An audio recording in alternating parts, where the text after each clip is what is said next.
बिस्मिल्लाहिर्रहमानिर्रहीम। अस्सलाम वालेकुम नाज़रीन, आप यूट्यूब चैनल देख रहे हैं। मैं इमरान खान हूँ। कल जो जलसा हुआ पाकिस्तान तहरीक इंसाफ का लाहौर में, उसके आफ्टर शॉक्स आ रहे हैं और बहुत झटके लग रहे हैं हुकूमत को। वो झटकों से संभल नहीं पा रही। जो फ़ायदे हुए इस जलसे के वो मैं आपको बता देता हूँ। एक तो हुकूमत ये मानने के लिए तैयार नहीं है कि लोग निकले, लेकिन हमने देखा कि पूरे लाहौर में जगह जगह जलसे हो रहे थे। मिसाल के तौर पे रिंग रोड पे जब जलसा ख़त्म कर दिया गया, अंधेरा हो गया, लाइटें काट दी गई, उसके बाद रिंग रोड के ऊपर बहुत बड़ी तादाद में कारकुन इकट्ठे हो गए और बहुत देर तक, रात गए तक नारेबाजी होती रही। लाहौर का जो फिरोजपुर रोड है, जो बाकी इलाके हैं, लाहौर के मुख्तलिफ इलाकों में रैलियाँ निकली हैं। ये एक बहुत बड़ी पोलिटिकल एक्टिविटी थी और इसने लाहौर को दोबारा से चार्ज किया है।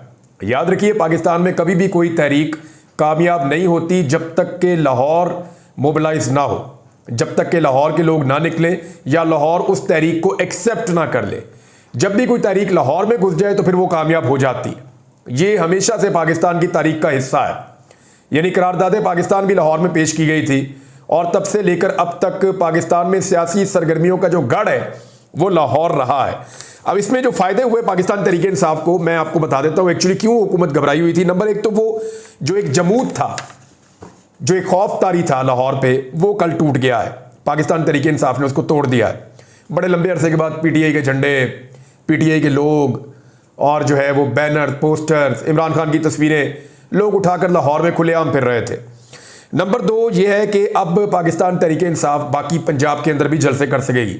लाहौर में पुलिस की सबसे बड़ी तादाद है और लाहौर की पुलिस सबसे ज़्यादा इक्विप्ड है और यहाँ पे जो है वो एक दौर में पीएमएलएन का गढ़ हुआ करता था, अब ये पीटीआई का गढ़ है।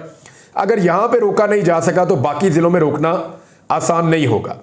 अब पाकिस्तान तहरीक इंसाफ पंजाब की बाकी जगहों पे भी जलसे कर सकती है और एक मरतबा फिर ये साबित किया पाकिस्तान तहरीक इंसाफ ने 8 फरवरी के इलेक्शन के बाद कि आज भी लाहौर के लोग, पंजाब के लोग पाकिस्तान तहरीक इंसाफ के साथ खड़े हैं और फार्म 47 की जाली हुकूमत 8 महीनों में भी लोगों के दिलों में अपनी जगह नहीं बना पाई। फिर जो पाकिस्तान तहरीक इंसाफ की कुछ कंप्रोमाइज्ड लीडरशिप है, मैंने आपको नाम बताए भी हैं कि ये लोग हो सकता है कि आईनी तरमीम में हुकूमत के हक में वोट डाल दें और ये लोग ऐसी मशकूक हरकतें कर भी रहे थे। ये कोई 7-8 लोग हैं, इनके ऊपर भी प्रेशर जाएगा। प्रेशर ये जाएगा कि उनको आइडिया हो गया दोबारा से कि पब्लिक तो आज भी खड़ी है इमरान खान के साथ और अगर हमने इमरान खान को धोखा दिया तो हमारी और हमारे खानदान की सियासत तो बढ़ जाएगी। लिहाजा ये उनके ऊपर भी एक इम्पैक्ट गया है। दूसरा, पाकिस्तान की एस्टेब्लिशमेंट और आलमी एस्टेब्लिशमेंट दोनों में यह पैगाम गया है कि इमरान खान पाकिस्तान की सियासत में मुकम्मल तौर पर रेलिवेंट शख्सियत है और उनको इररेलिवेंट करना इस वक्त तो मुमकिन नहीं है, क्योंकि लोगों ने ऐसा लगता है कि इमरान खान को अपनी जिद बना लिया है। एक और जो चीज़ हुई वो ये कि अब सूबाई दारुल हुकूमत तो है लाहौर और अब इसके अंदर सियासी सरगर्मियाँ जो है वो चलेंगी, क्योंकि देखिए वकला पहले ही यहाँ पर अपनी तहरीक का आगाज़ कर चुके हैं। वकीलों की रैलियाँ निकलेंगी, सिविल सोसाइटी मैदान में आएगी, क्योंकि आने वाले दिनों में हुकूमत पंगा करने वाली है आईनी तरमीम का। और ख़बरें ये आ रही हैं कि 15 अक्टूबर तक उनको हर हाल में आईनी तरमीम करनी है और उसके लिए अब नंबर पूरे करने हैं।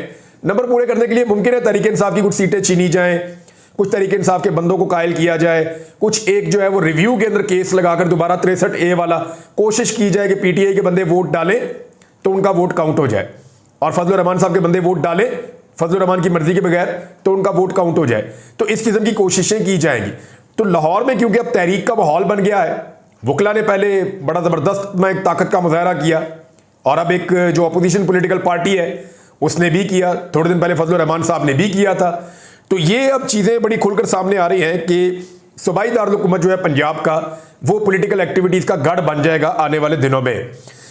अब एक और चीज़ जो बहुत अहम है इस सारे सिनेरियो को लेके वो ये है कि तमाम मुकर्रीन ने जिन्होंने भी तकरीरें की और जो लोग भी वहाँ मौजूद थे उन सब ने अदलिया का तज़किरा किया और इस आईनी तरमीम का जिक्र किया, क्योंकि इमरान खान साहब की वाज़ेह इंस्ट्रक्शन है कि काजी फ़ायज़ ईसा को किसी सूरत एक्सटेंशन नहीं लेने देनी। और मैं ये क्लियरली आपको बता दूं कि अगर काजी फ़ायज़ ईसा साहब को एक्सटेंशन मिल गई तो जैसा टाइम पाकिस्तान तहरीक इंसाफ ने गुज़िश्ता 1-1.5 साल में गुजारा है, वैसा ही टाइम पाकिस्तान तहरीक इंसाफ जो है वो आगे भी गुजारती रहेगी जब तक काजी साहब रहेंगे, क्योंकि काजी साहब मौजूद हैं तो फिर अब बहुत सारी चीज़ें तहरीक इंसाफ की जो पेंडिंग पड़ी हैं वो पेंडिंग ही रह जाएंगी और जो चीज़ें उनके साथ नाइंसाफ़ियाँ हुई उनको लगता है वो दौर अभी कंटिन्यू करेगा। लिहाजा ये अदलिया के साथ यकजहती का सबने पैगाम भेजा है और इससे एक बहुत बड़ा इम्पैक्ट जो है ना, जो पैगाम है वो जजेस को जाता है, जो इंसाफ पसंद जजेस हैं। यानी जजेस तभी खड़े रह सकते हैं ना जब उनको पता हो कि अवाम उनकी पुश्त पे खड़ी है। उनके पास अपनी कोई ज़ाती ताकत तो होती नहीं है या अपनी कोई ज़ाती फौज तो होती नहीं है। अगर सिस्टम के खिलाफ जज फैसला देना चाहे और सिस्टम की ज्यादतियों को बेनकाब करके उनको रोकना चाहे तो जज के पास जो सबसे बड़ी ताकत होती है अपने कलम के बाद वो ये होता है कि जी हमारे पीछे पब्लिक खड़ी है। जो हुआ था इफ्तिखार चौधरी साहब के साथ परवेज मुशर्रफ के दौर में, वो तो अपने घर चले गए थे। उनको तो मुनीर मलिक साहब ने रात को टेलीफोन किया था, कुछ और वकला ने किया था कि जनाब हौसला करो, खड़े हो जाओ हमारे। और फिर वकला अवाम सारे खड़े हो गए। जब सब खड़े हो गए तो इफ्तिखार चौधरी भी खड़े हो गए, वो बार्स में जाना शुरू हो गए, तकारीर कर दी उन्होंने, शुरू कर दी।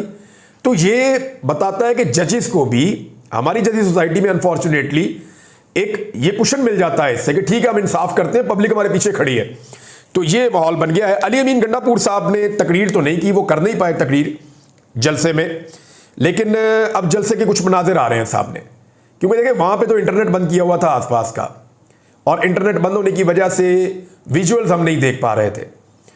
तो रात गए, लेट नाइट विजुअल्स आना शुरू हुए जब लोग अपने घरों को वापस पहुंचे जलसागाह से फारिग होकर। कई कई घंटे बाद लोग घर पहुंचे अपने, तो फिर जो है मनाजिर हमने देखना शुरू किए कि तो बहुत मैसिव किस्म का जलसा था। और जलसागाह में तो उतने लोग नहीं थे जितने बाहर थे, यानी आसपास की सड़कों पे जो लोग आ रहे थे। इवन एक काफले, अभी कुछ काफले जो है वो जीटी रोड पे मौजूद थे जब जलसा खत्म हो गया। कुछ लोग मोटरवे वाली साइड से, मुल्तान रोड से आ रहे थे जब जलसा खत्म हो गया। कसूर से आने वाले लोग भी नहीं पहुंचे थे। लाहौर का रिंग रोड आज तक इतना ज्यादा नहीं भरा जितना इस जलसे के दौरान भर गया था। लोगों ने जितना बड़ा जलसा पंडाल में हो रहा था उससे बड़ा जलसा रिंग रोड पे किया और वहां पे खड़े होकर बड़ी नारेबाजी की इमरान खान साहब के हक में।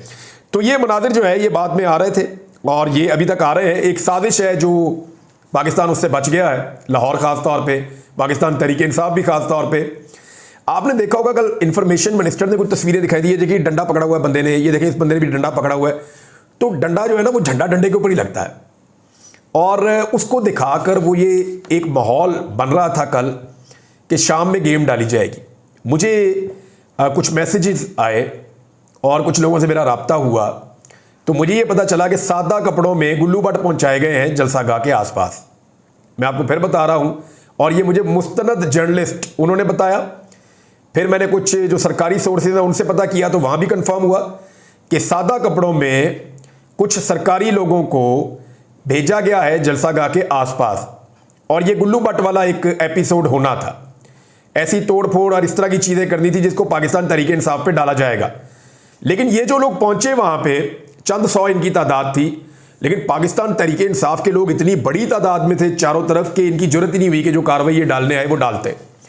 नंबर 2, जब पुलिस ने जबरदस्ती की पाकिस्तान तहरीक इंसाफ की क़यादत के साथ कि आप निकलें, अब यहां से डिस्पर्स हो जाएं, जलसा खत्म करें, तो उस पर पाकिस्तान तहरीक इंसाफ ने बड़े सब्र का और होशमंदी का सबूत दिया, वरना 9 मई टाइप का इन्होंने एक और कोई बयानिया घड़ लेना था।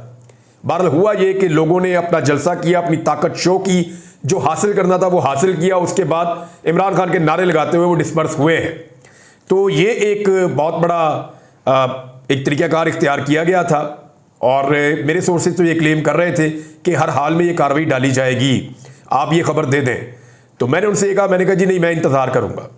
तो मैं इंतज़ार करता रहा, लेकिन कार्रवाई डालने का मौका नहीं मिला। इक्का दुक्का छोटे मोटे वाक़यात हुए हैं, लेकिन लोगों की तादाद इतनी ज़्यादा थी और तंजीम इतनी अच्छी थी पाकिस्तान तहरीक इंसाफ के नौजवानों की कि वो कार्रवाई डालने का मौका नहीं मिला। कार्रवाई डालने वाले यही सोचते रहे अगर हमने कुछ किया तो कहीं लोग हमें ही ना पकड़ लें कि तुम लोग कौन हो। और पाकिस्तान तहरीक इंसाफ के अंदर ये मैसेजेस चल रहे थे कि अपने आसपास नज़र रखें, जो मशकूक लोग हैं, जो तोड़ फोड़ करे, कोई ऐसी हरकत करे तो उसको पहले से पकड़ के और उसका पता करें कि ये बंदा कौन है, और पुलिस के हवाले भी करें। बहरहाल ये जनाब आफ्टर शॉक्स आ रहे हैं जलसे के, और आते रहेंगे, क्योंकि PMLN तो बहुत बुरी तरह शॉक हो गई है। वजह यह है कि वो ये कर ही नहीं पाएंगे कभी। गोद में बैठ के तो नहीं होता ना, एक जेल में बैठ के, एक आदमी है वो जेल में बैठ के कामयाब हो रहा है, और ये लोग हैं ये गोद में बैठ के नाकाम हो रहे हैं। तो ये फर्क तो रहेगा, और एस्टेब्लिशमेंट को भी सोचना पड़ेगा कि हमने किधर इन्वेस्टमेंट कर दी है और कैसे नमूने हैं जिनको लाकर हमने मुसल्लत कर दिया है। काजी फायद ईसा साहब ने, मैंने आपको बताया था कि एक लेटर लिखा है, और काजी साहब का जो नोट है वो ज़रा मैं उसके अंदर, उन्होंने 9 सवाल उठाए, मैं आपको पढ़ के सुना दूँ।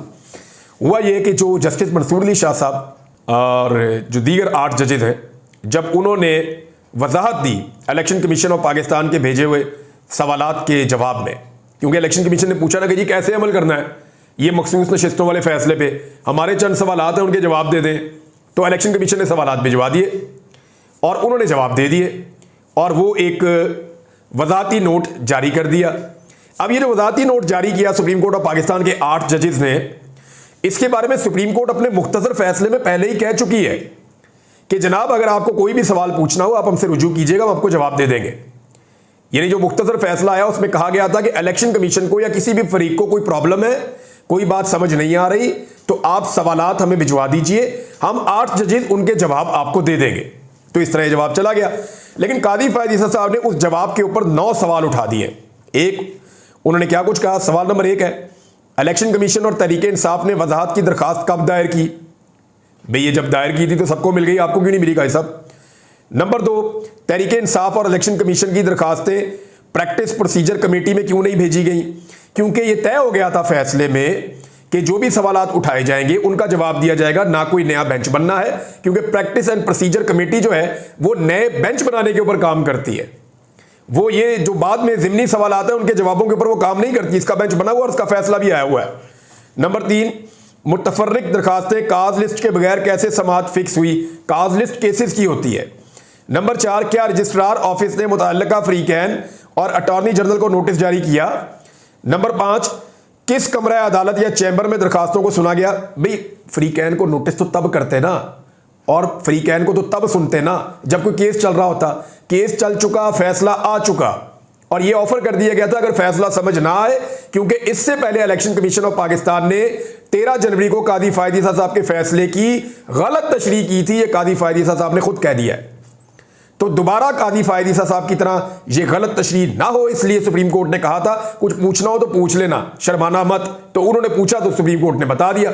अब इसमें दोबारा से केस सुनने की तो जरूरत ही नहीं थी। तो कौन सी काज लिस्ट, कौन सा अटॉर्नी जनरल, कौन सा फ्रीकैन को सुनना, ये तो सब अजीब चीजें हैं। फिर एक और सवाल उठाया कि ऑर्डर को सुनाने के लिए कमरा अदालत में फिक्स क्यों ना किया गया? भाई फैसला सुनाया जाता है, ये कोई फैसला नहीं, ये तो एक नोट है जो वजाहत कर रहा है कि जनाब ये फैसला था तो इस पर आप अमल दरामद कर दें। और 8वां सवाल पूछा, ओरिजिनल फाइल और ऑर्डर सुप्रीम कोर्ट रजिस्ट्रार में जमा हुए बगैर ऑर्डर कैसे अपलोड हुआ? 9वां सवाल है, ऑर्डर को सुप्रीम कोर्ट वेबसाइट पर अपलोड करने का ऑर्डर किसने किया? अब जितने भी रिपोर्टर हैं ना जो कोर्ट को कवर करते हैं वो सारे सर पकड़ के बैठे हुए हैं कि ये कादी साहब की फ्रस्ट्रेशन क्यों इतनी बढ़ गई है। अब वो लोग जो कह रहे हैं वो मैं आपको पढ़ के सुना देता हूं। इसमें जो पहले मौक़िफ़ है वो मैं आपको बताता हूं कि बैरिस्टर सलमान नियाज़ी साहब हैं। वो ये कहते हैं कि चीफ जस्टिस का खत जो है, हालांकि चीफ जस्टिस के 34 दिन बाकी हैं अभी सुप्रीम कोर्ट ऑफ पाकिस्तान में, उन्होंने कहा जी ये बदतमीजी की क्लासिक केस है। अदालत के फैसले में वादे तौर पर हदायत की गई कि वजाहत के लिए दरखास्तें अक्सरियती जजों के सामने रखी जाएं, और उसने अपने खत में जानबूझकर इस हकीकत को नज़रअंदाज किया। यानी कादी साहब को वही नुक्ता जो मैंने उठाया कि भाई जो फैसला था अक्सरियत का, उसमें कह दिया गया था कि इलेक्शन कमीशन को या किसी भी फरीक को अगर कोई बात समझ ना आए तो वो हमें खत लिख दे, हम उसके जवाब में उसको बता देंगे कि ये वाली बात ऐसे है। ये है जो बात है। इस पर मुतीउल्लाह जान साहब ने लिखा कि एक चीफ जस्टिस की जरूरत कैसे हुई कि वो इस तरह के कानूनी तौर पर गैर ज़रूरी इंतजामी नोट के जरिए अदालती फैसले पर अवामी सतह पर सवालात उठाए। ये नोट रद्दी की टोकरी में फेंके जाने के काबिल है। 13 जजों की फुल कोर्ट में 8 जजों की अक्सरियत का इजाफी ऑर्डर चैम्बर में दायर दरखास्तों पर दुरुस्त तौर पर जारी किया गया है। जैसा कि 12 जुलाई के मुख्तसर फैसले में पहले ही कह दिया गया था कि जो सवालात होंगे उनका जवाब दिया जाएगा। चीफ जस्टिस को चाहिए कि वो अपने होल्ड द हॉर्सेस, कि अपने आप पे कंट्रोल रखें और अपनी एक्सटेंशन की ख्वाहिश में इसके ऊपर काबू रखें। चीफ जस्टिस की हैसियत से इनके पास 8 जजों के नोट को कलअदम करने का कोई खास इख्तियार नहीं है, जब तक कि वो 1997 में, यानी वो कह रहे हैं कि अब सज्जाद अली शाह साहब वाली अपनी बेइज्जती ना करवा लें। ये मुतीउल्लाह जान साहब ने कहा। बाकी रिपोर्टर से बात हुई, उन्होंने भी ये बात की ये कूड़ेदान में जाएगा, ये कादी साहब का नोट जो है ये इसकी कोई हैसियत नहीं है। बल्कि उन्होंने ये कहा कि ये रजिस्ट्रार को उन्होंने नोट लिख दिया। अब सुप्रीम कोर्ट की मेजॉरिटी पर हमला इसको उन्होंने करार दिया और कहा कि सुप्रीम कोर्ट के हाथ पांव खुद कादी साहब काट रहे हैं।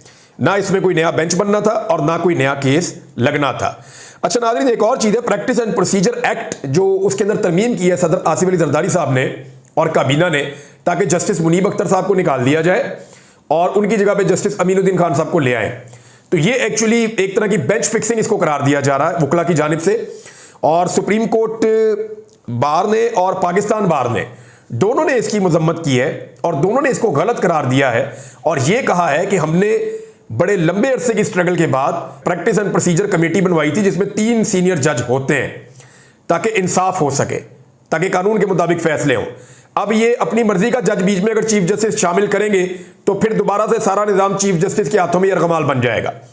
तो ये जो प्रैक्टिस एंड प्रोसीजर एक्ट के मामला हैं, अब फर्ज करें कल को मंसूर अली शाह साहब आते हैं और वो उनकी जो प्रैक्टिस एंड प्रोसीजर की कमेटी है उसके अंदर वो भी नीचे से अपनी मर्जी का एक जज ले आते हैं और एक जस्टिस मुनीब उनके साथ है, तो आप बताएं ना, तो वो तो जो दिल करेगा वो करेंगे।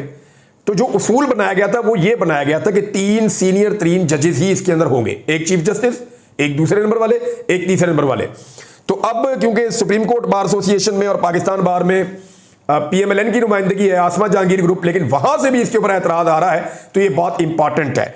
इसको चैलेंज भी कर दिया गया लाहौर हाई कोर्ट में और लाहौर हाई कोर्ट में चैलेंज होने के बाद अब ये मामला किस तरफ जाता है इसके बारे में अभी तो कुछ नहीं कहा जा सकता, लेकिन एक बात आप याद रखिएगा कि ये मुझे नहीं लगता टिकेगा, क्योंकि अभी मखसूस नशिस्तों का तफसीली फैसला आना भी बाकी है। अली अमीन गंडापुर साहब ने क्या कहा, क्योंकि वो तकरीर नहीं कर पाए, जलसे के हवाले से एक आखिरी चीज बताऊं, और वो आज तकरीर करने जा रहे हैं और अली अमीन गंडापुर की तकरीर में दोबारा आपको सरप्राइज मिलेगा, क्योंकि उनको रोकने की पूरी कोशिश की पंजाब की हुकूमत ने, हर हथकंडा इस्तेमाल किया, उनको लेट करवाया और उनके आने से पहले जलसागाह की लाइटें बंद कर दी। ऐसा वैसे पहले होता नहीं था, लेकिन अब हो रहा है। तो अली अमीन गंडापुर ने कहा कि ना तो हम फार्म 47 की हुकूमत को मानते हैं और ना 47 की पार्लियामेंट को कोई आईनी तरमीम को करे उसको भी नहीं मानते, और ना ही हम कोई आईनी तरमीम होने देंगे। हम अदलिया के साथ खड़े हैं, अदलिया स्टैंड ले, हम मरते दम तक अदलिया के साथ खड़े होंगे और नाजायज काम इन्हें नहीं करने देंगे।